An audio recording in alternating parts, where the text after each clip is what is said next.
ভারতের পশ্চিমবঙ্গ রাজ্যের মধ্য কলকাতায় অবস্থিত ইন্ডিয়ান মিউজিয়াম বা ভারতের বৃহত্তম জাদুঘর। 1814 সালে এই জাদুঘরটি প্রতিষ্ঠিত হয় এবং এর প্রতিষ্ঠাতা কিউরেটর ছিলেন ডেনিশ উদ্ভিদতত্ত্ববিদ doctor Nathaniel Wolff Wallich. Kolkata শহরের জওহরলাল নেহেরু সড়কে অবস্থিত এই জাদুঘরটি প্রধানত সাংস্কৃতিক ও বিজ্ঞান বিষয়ক একটি জাদুঘর। এই জাদুঘরটির মোট 6টি বিভাগ রয়েছে: পুরাতত্ত্ব, নৃতত্ত্ব, ভূতত্ত্ব, প্রাণীতত্ত্ব ও অর্থনৈতিক ঐতিহ্য। ভারতীয় সংবিধানের 7ম তফসিলে এই জাদুঘরটিকে জাতীয় গুরুত্বপূর্ণ প্রতিষ্ঠানের মর্যাদা দেওয়া হয়েছে। ভারতীয় জাদুঘরের প্রথম সম্মানিত কিউরেটর ডক্টর নাথানিয়েলের উৎসাহে এই জাদুঘরের আকার দ্রুত বৃদ্ধি পেতে থাকে।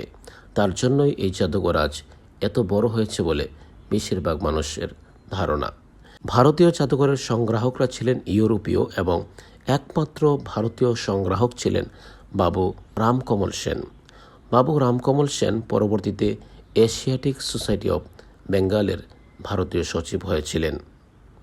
ডক্টর নাথানিয়েল ওয়ালিচ ভারতীয় জাদুঘর প্রতিষ্ঠার সময় এই জাদুঘরকে সবচেয়ে বেশি সামগ্রী দান করেছিলেন। যেহেতু এই জাদুঘরের সামগ্রী দ্রুত বৃদ্ধি পাচ্ছিল, সেহেতু এর জন্য একটি নতুন স্থাপনার প্রয়োজন হয়।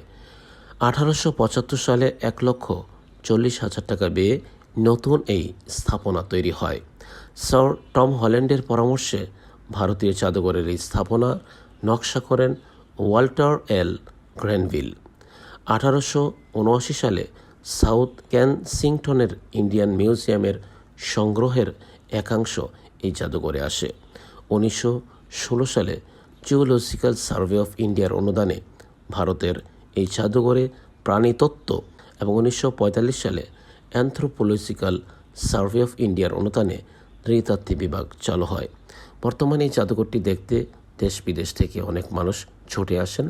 আমরাও এসেছিলাম, অনেক কিছুই ঘুরে দেখেছি, তবে সব জায়গায় ভিডিও করার অনুমতি নেই, সেই কারণে অনেক কিছুই আপনাদের সামনে তুলে ধরতে পারিনি।